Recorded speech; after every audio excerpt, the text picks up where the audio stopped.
তাকাইলে আপনার কাছে ভালো লাগে না খারাপ লাগে? কেমনে খারাপ লাগে? অনেক পুরুষটা আছে বউয়ের ছবি ফেসবুকে দিয়ে বলে আপনাদের ভাবি কেমন হলো বললেন। অনেক পুরুষ এ কাম করে না?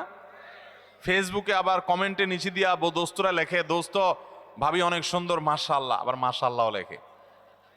এরপরে আবার দোস্ত আবার রিপ্লাইতে দেয় কি, ধন্যবাদ দোস্ত। মানে আমার বউরে তুই সুন্দর বলছস, তার মানে তুই দেখছস, মনে মনে জল্পনা কল্পনা করছস, করে আবার লিখছস, এই জন্য তোর ধন্যবাদ। ভাইরা আমার, মানুষের বিবেক যখন লোপ পেয়ে যায় তখন সে হিতাহিত জ্ঞান হারিয়ে ফেলে। আমাদের মা, আমাদের বোন, আমাদের মেয়ে, আমাদের স্ত্রী, তাদেরকে নিয়ে আমরা যখন খোলামেলা পোশাকে যাব, কোনো বিয়েতে আপনি যখন যাবেন, কোনো মার্কেটে যাবেন, একেবারে চাকচিক্যপূর্ণ পোশাক, একদম খোলামেলা অশ্লীল, তো জগতে বা রাস্তায় যত পুরুষরা তাদেরকে দেখবে, এই সৌন্দর্য দেখার পর পুরুষদের মনে মনে তাকে নিয়ে বাজে চিন্তা, জল্পনা কল্পনা, মনে মনে জেনা, এটা হবে কি হবে না? না, হবে না। সবাই কি বাজে চিন্তা করে আপনার মতো? পবিত্র চিন্তা করতে পারে না? কি বলেন ভাইরা আমার? যারা নিজেদের বউকে নিয়ে এটা নিয়ে সন্দেহে আছেন, আমি তাদেরকে বলতেছি, আমাকে উত্তর দেওয়া লাগবে না, আপনার নিজেকে প্রশ্ন করেন, নিজের বিবেককে প্রশ্ন করেন। আপনি এরকম মহিলা রাস্তাঘাটে দেখলে আপনার কি হাল হয়? আপনি যা যা চিন্তা করেন, আপনার বউ, আপনার মা বোনকে নিয়ে এভাবে আপনি বের হলে অন্যরাও সে চিন্তাই করে। আল্লাহ আমাদের বিবেকটাকে খোলার তৌফিক দান করুন। আমি মিডল ইস্টে, বিশেষ করে সৌদি আরবে অনেক মানুষ দেখছি, দিনদারির নামগন্ধ নেয়, টাকার নিচে সে জুব্বা পরে, হারাম কাজ করে, বিড়ি খায়, সিগারেট খায়, 2 নম্বরই করে, মানে মুসলমান হিসেবে কোনো ভালো মুসলমান না। কিন্তু গল্লির ঠাওয়ার ঠিক আছে, জায়গা মতো সে একেবারে সুসের মতো সোজা, বইয়ের ব্যাপারে পরিপূর্ণ পর্দা মেনটেন করে।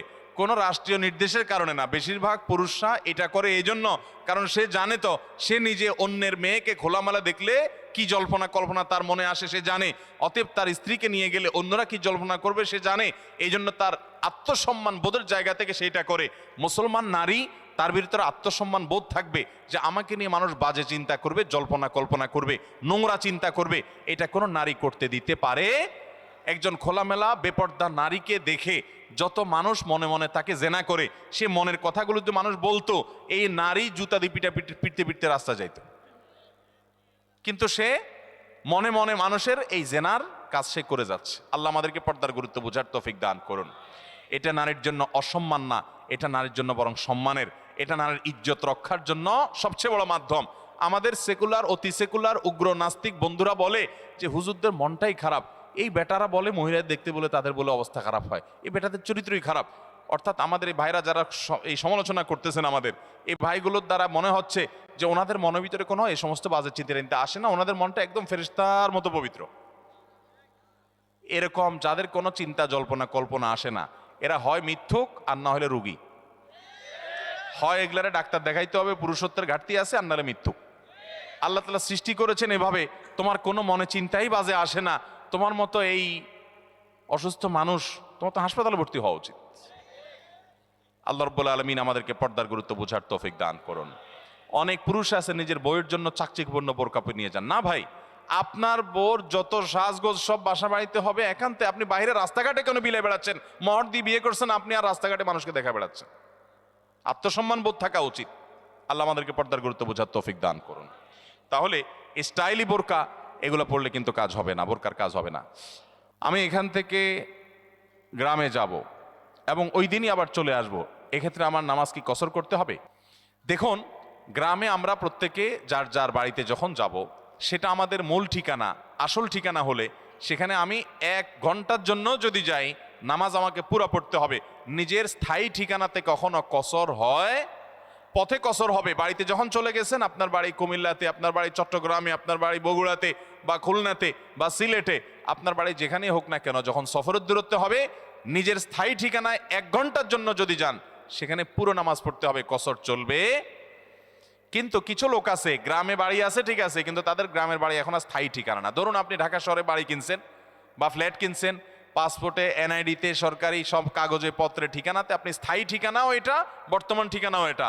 গ্রামের বাড়ি আছে কিন্তু এটা আপনার স্থায়ীও না, বর্তমান ঠিকানাও না, জাস্ট বেড়াইতে যান, ভাই বেড়াদাররা আছে, অন্যরা আছে। তাহলে ওইটাতে আপনি গেস্ট, সেখানে আপনি কসর পড়বেন। এবং এটা আপনার স্থায়ী এবং বর্তমান ঠিকানা হলে, অনেকে আছে বাড়িতে জমি জমা আছে শুধুমাত্র, থাকার ঘর বাড়িও নাই এবং ভাগযোগ হয়ে গেছে, সে শুধু গেস্ট হিসেবে যায়, ভাইদের মেহমান হয়ে যায়, তাহলে সে কসর পড়বে। আর না হলে স্থায়ী ঠিকানায় গেলে 1 ঘন্টার জন্য সে কি করতে হবে? পুরো নামাজ পড়তে হবে, যদি স্থায়ী ঠিকানা হয় তার গ্রাম। এরপরে প্রশ্ন হলো,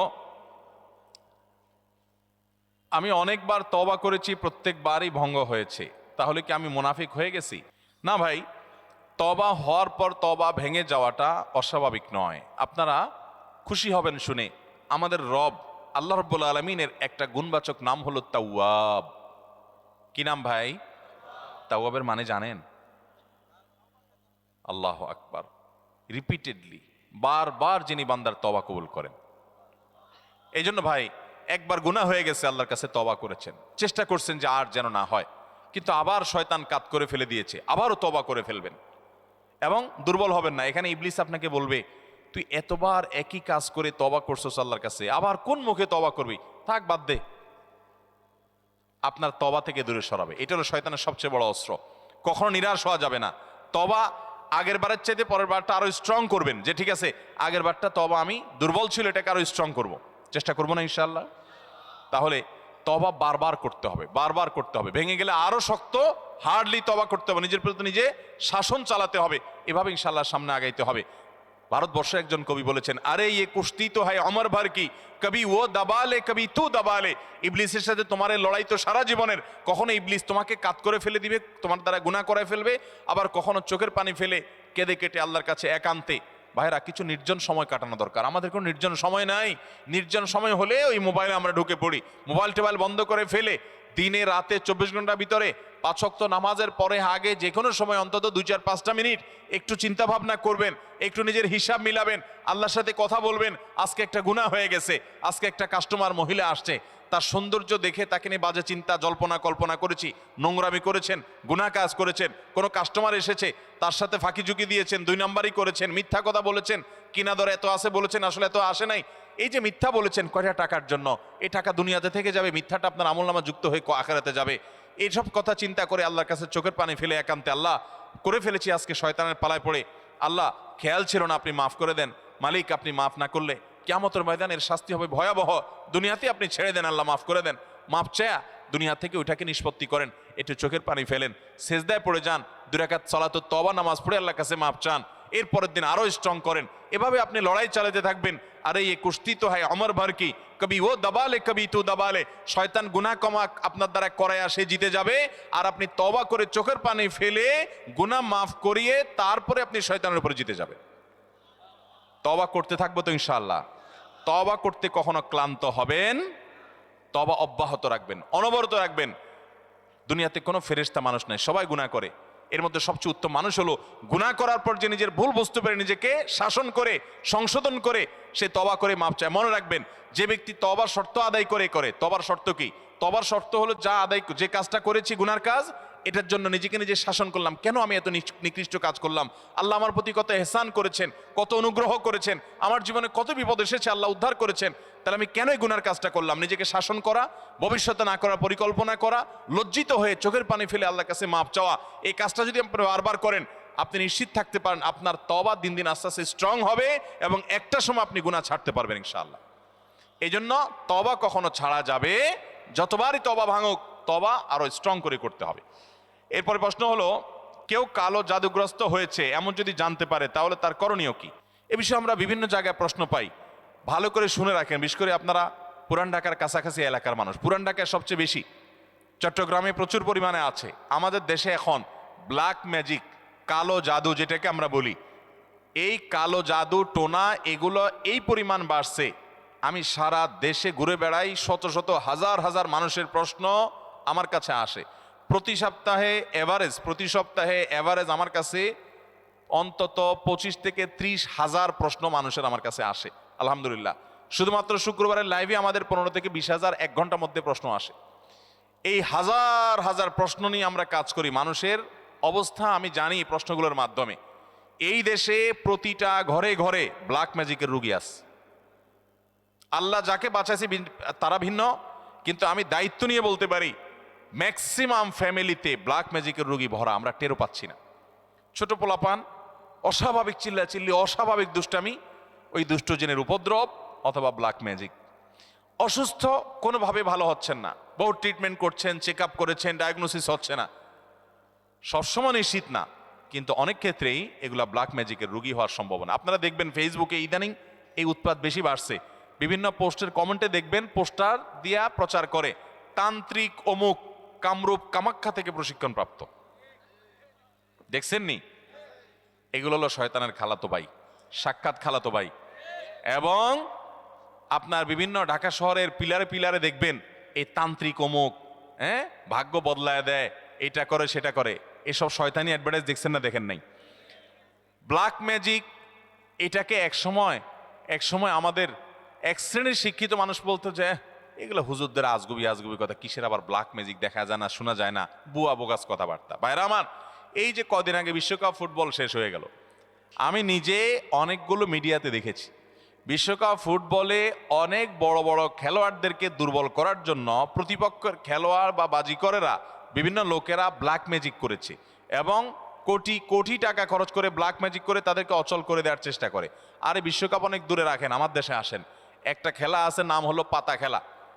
আপনি গুগলে সার্চ দিয়ে যে পাতা খেলা দেখলে আপনি পাবেন। আমি সার্চ দিয়ে অন্তত 2-4-5টা জাতীয় দৈনিকের রিপোর্ট, প্রতিবেদন, এই খেলার আদ্য পান্ত জেনে তারপরে কথা বলছি। আমি আলহামদুলিল্লাহ ওই ফেসবুকে ঠুনকো ঠানকো কোথায় কি পাইছে টাইছে এগুলো নিয়ে আমি কথা বলি না, বক্তব্য দেই না। আমি চেষ্টা করি যেটা বলবো সেটা জেনে শুনে দায়িত্ব নিয়ে তারপরে আমি বলার চেষ্টা করি। এই পাতা খেলার উপরে আমি অনেক পড়াশোনা ঘাটাঘাটি করেছি, অনলাইনে অনেক আর্টিকেল পড়েছি, অনেক প্রতিবেদন পড়েছি। আমাদের দেশে হয়, আপনার উত্তরবঙ্গের দিকে বিশেষ করে হয়, অনেক জেলাতে। এই পাতা খেলাটা অবাক করা এক খেলা, যে এটা পুরাটাই ওই জাদু মন্ত্রের খেলা। এবং এটা আমাদের দেশে অনেক আগে থেকে একসময় হিন্দুদের মধ্যে প্রচলন ছিল, এখন মুসলমানরা এটাই কোনো দোষী কিছু মনে করে না, পড়তেছে। রীতিমতো কুফুরি এবং ইমান চলে যাওয়ার মতো বিষয়। এখানে কুফুরি কিছু মন্ত্র আছে, শয়তানি কিছু মন্ত্র আছে। শয়তান আমরা যাকে দেখি না, এটা আরেক আলোচনা, ঘন্টায় ঘন্টা আলোচনা করতে হবে, শয়তান নিয়ে আজকে আলোচনা করব না। এই শয়তানের মন্ত্র, কুফুরি মন্ত্র, এই মন্ত্র পাঠ করার মাধ্যমে এই অলৌকিকত্ব দেখা যায়। কি হয়েছে, একটা লোকের নাম দেয় পাতা, আসলে ওইরকম আদতে কোনো পাতা না, একটা ব্যক্তি। তো ওই ব্যক্তিকে দূর থেকে একজন জাদুকর, সে মাটিতে এরকম মন্ত্র পড়ে, ওই যে যারে নাম দিছে পাতা, সে নিজেও জাদুকর, তার কাজ হলো সে মন্ত্র পড়ে পড়ে নিজেকে এক জায়গায় ধরে রাখবে।